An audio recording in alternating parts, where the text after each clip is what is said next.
Сөйгі дәрхи. Hikoya. Abduri Tursun Kerim Qarchoq. Ujmi darxiga tani bog'lanib yiqitadigan tarafga qarta kontrol qilindi. Qodirjonning chekchaygan ko'zlari ujmi darxiga kesish uchun teralgan hariga qadalgan edi. Yo'q, uni kesmanglar, yo'q! Uning varqirgan ovozi to'pi o'rlab turgan mahallini titratibatdi. Ujmi darxining kesilgan o'rindan yog'och kepiki emas qon temiyotatdi. Qodirjon shu varqirash bilan hoshidan ketdi. U hoshiga kelganda atrof timdosliqqa cho'mgan edi. Qodirjon xomish bir holatda eshik oldiga chiqdi. Qo'mirib tashlangan ujmi darxi ko'tkini ko'rib, yeniga etilib bordi-da, uni quchoqlagancha o'kirib yig'lab ketdi. Sen o'lib ketsang bo'lmaydi. Qodirjon cho'ng darvoza va quruq tamga putlashmaydigan o'rindan o'rak qizib, ujmi ko'tkini avaylab to'jiplab ko'mdi. Ujmining kesilgan, qon o'yib qolgan yuziga qalin qilib loy surkidi. Kesilib ketgan yeringga loy surkab qo'ysam foyda qildi. Oson saqiysa, chidamliq bo'l, men senga hamroh bo'laman. U ujmi ko'tkiga tasalli bermoqda edi. Qodirjon ko'takning yeniga tekshi ratlik qilib, yana bir necha o'raq qazdi. Andan keslab qo'yilgan bir necha tal mazmut ujmi g'olini shu yerga tikdi. O'xshashli kesilgan o'ringa qalin loy surkab davoladi.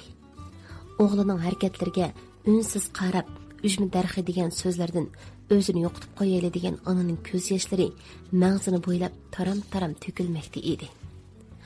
"Jinim balam, nim bo'ldi?" "Tinchlik bo'lmadimi, opa?" "O bir tip ujmi darxi o balam, uning uchun nimachi qilasan?" "Undoq emas, opa, sen bilmaysan. U o'lib qolsa, yana oq ko'ngilli qiz ujmi yigil kelmay qo'ydi. Men menga u qiz bilan ko'rishmay qolaman."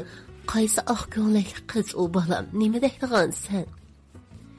O'g'ilning har bir eg'iz so'zi bir tal cho'q bo'lib, ananing yurak bag'rini puchilmoqda. Ko'z yoshlarini sal qilib oqtirmoqda edi. "Men etizga o'g'it o'shigan kun saharda kelgan qiz. Sen ko'rmading, opa? Mahaldinmi? Hech kim ko'rmadi. Biroq u qiz menga yana ujmiga kelma deganda." Qodirjonning normal kayfiyatda astoydlik bilan berayotgan javobi bechora onani qattiq andiktiribdi. Qo'rqinchli bir xiyol onaning ko'nglidan kechganda vujudiga titrak tarab, ojiz jismi silkinib ketdi. U yengdan tikilgan ujmi darxining atrofini to'jiplab yasab, kichik bolalarning, uloqlarning daxil qilishdan saqlanish uchun intayin mazmut ham sipti qilib qashalab qo'ydi. Daraxt tuyiga qig' ko'mib, vaqtida suv quyib, berilib parvish qildi. Ujmi darxi nihoyatda tiz ko'kladi. Cho'ng-cho'ng yumran yupurmoqlar. Suzuk noti shoxlar quyoshning may oylaridagi yiqishliq nurda paqirab, ko'zga alayda chelqib turadi. Qodirjon bukkida bo'lib aynayotgan ujmi darxiga ajoyib mehr bilan muomala qiladi.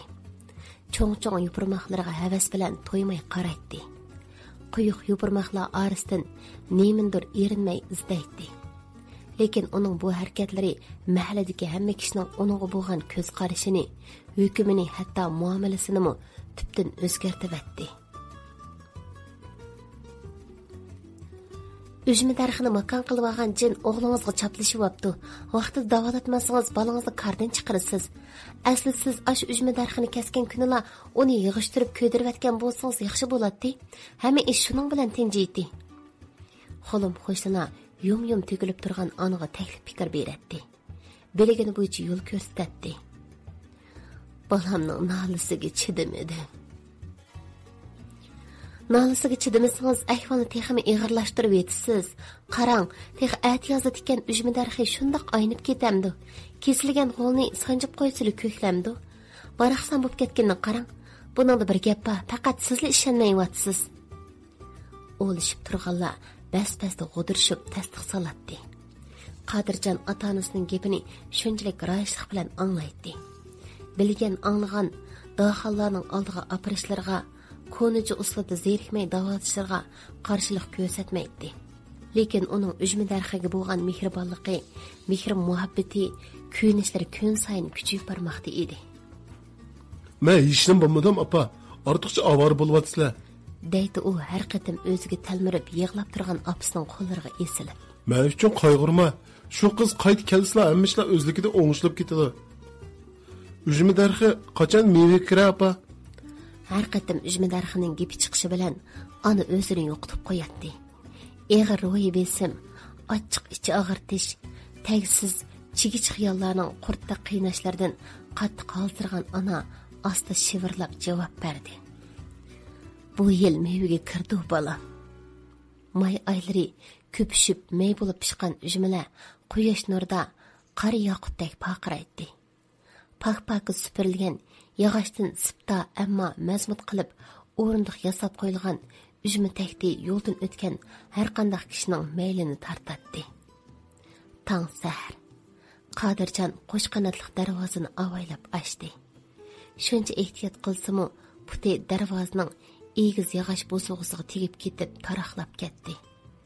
Onun ujmi darxi tarafga qargan cho'ng-cho'ng qo'y ko'zlari ajoyib nurlanib ketdi.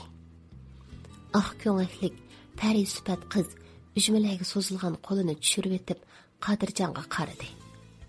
U bu qatim cho'chib ketmadi. So'z ammo tatliq tabassumi bilan unga baqatdi. Oxiri keldingiz, ha? Ular ujmi darxingizni kesib etganda menmi og'rib ketdim. Og'rib qolganligingizni to'ydim, ammo sizning lavzingizda turib qaytib kelganligingizni bilatdim. Shunga izchil saqladim. Endi ketmayman. Shunga sizga tap etizning eriq bo'ylariga qig' to'shiganda ikkimiz bildimangan g'ol yo'lning ikki tarafiga ujmi tikdim. Ujmi darxi tikish intayin yaxshi ish. Yigit qizning paxtida qo'llarini tutib, pildidek siliq barmoqlarini siladi. Saqlashlarga bardoshlik berolmay qolgandim. Endi xotirjam bo'ldim. Menmi ham shundaq. Qodirjon qadoq bosgan keng olqinni haroratli ko'krigiga beshini qo'yib o'ziga chaplashib turgan qizning balham yelkasiga qo'ydi. Ondan bag'riga ching'idi bosdi. Balning keyindan chiqib, ujmi darxi tarafga qarab turgan onaning qarchiqlari qetib qolgandek qiladi. Uzun yillar o'tdi. Atrofni terilg'u yerlar o'rab turgan, ikki tarafga radlik qilib ujmi darxi tikilgan keng tüp-tüz bu g'ol yezi yo'li har yili may oylarining oxiridan iyunning o'ttirg'igacha qaynam tashqinliqqa cho'matdi. Yiroq-yiroqlardan nurg'un kishilar maxsus ujmi yig'ili keladi. Lekin shu kishilarning ichida hech kim bu tatliq ujmilarni kimning, qachon, qanday ahvolda tikkanligini bilmaydi. Tugidi.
Yüzümde aramda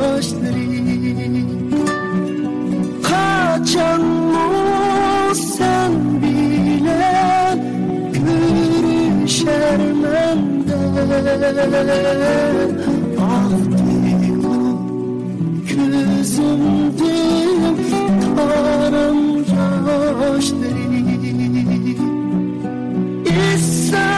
İssam tügemeydi benim dertlerim Günden günge işip benim ahu dertlerim Sevinip halimden kettim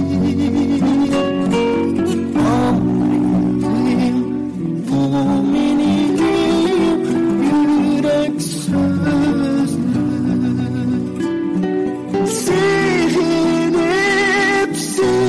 Sevinip halimden kettim Amrim bu benim yürek sözlü